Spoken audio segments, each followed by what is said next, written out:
श्री सद्गुरू ब्रह्मचैतन्य गोंदवलेकर महाराज यांचे 22 मार्चचे प्रवचन. भगवंतास स्मरून प्रपंच केल्यास तो नीट नेटका होईल. नारदांनी एकदा श्रीकृष्णांना विचारले, तुम्ही कुठे सापडाल?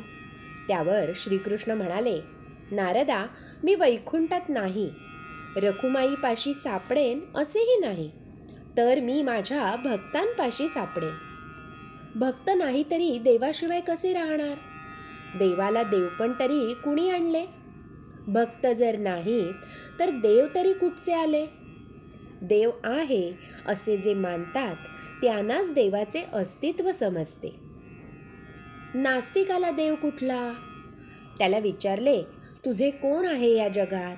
तर तो सांगेल, हे जे सर्व काही आहे, आपले भाऊ बहीण बायको मुले वगैरे नातेवाईक, तसेच प्रपंचात ज्या काही गोष्टी लागतात त्या सर्व माझ्या आहेत. परंतु मग देवाघरची वाट काय? ज्याने जग निर्माण केले त्याला विसरायचे आणि जे उत्पन्न केले ते माझे म्हणायचे. हा परमार्थ होईल काय? तेव्हा देव आहे अशी भावना धरा आणि देवाला दार उघडा, म्हणजे तो सदा सर्व काळ तुमच्या जवळच आहे. भावनेने देव आपलासा केला पाहिजे.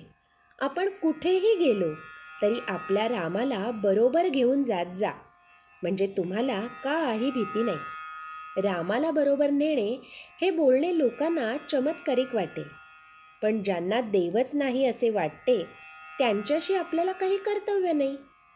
जो देवाच्या नादी लागला त्याचा प्रपंच बिघडला असे काही जण म्हणतात, परंतु ज्याने प्रपंच निर्माण केला त्याला विसरून तो प्रपंच नीट होईल का?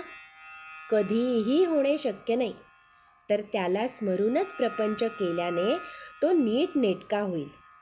प्रपंच सोडून परमार्थ होणार नाही. प्रपंच करा, पण त्यातली आसक्ती सोडा म्हणजे झाले. तुम्हा सर्वांना जड भरताची गोष्ट माहीत आहेच. भरत जरी सर्व घरदार सोडून वनात गेला तरी तिथे हरणाची आसक्ती धरलीच. तर हरिण काय आणि माणसे काय? आसक्तीच्या दृष्टीने दोन्ही सारखीच. जोपर्यंत आसक्ती सुटली नाही तोपर्यंत परमार्थ करणे व्यर्थ होय. तरी आसक्ती सोडण्याचा प्रयत्न करा आणि माझा राम सदा सर्व काळ माझ्या मागे पुढे आहे ही भावना धरा. एकाने विचारले, तुम्ही सर्वांना मानस पूजा करायला सांगता, पण एकटा राम सर्वांच्या जवळ कसा जाणार? मी त्याला सांगितले, तू मानस पूजा कर, म्हणजे तुझ्या जवळ तो राहील. तो जर सर्व ठिकाणी भरलेला आहे तर त्याला जाणे येणे नाहीच. आपण मात्र त्याला पाहणे जरूर आहे. भगवंताचे नामस्मरण हा उंबरठ्यावरचा दिवा आहे. त्याने भगवंत आणि प्रपंच दोन्हीकडे उजेड पडेल. श्रीराम समर्थ.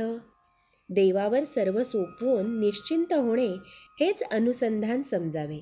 श्री सद्गुरू ब्रह्मचैतन्य गोंदवलेकर महाराज की जय. जय जय रघुवीर समर्थ.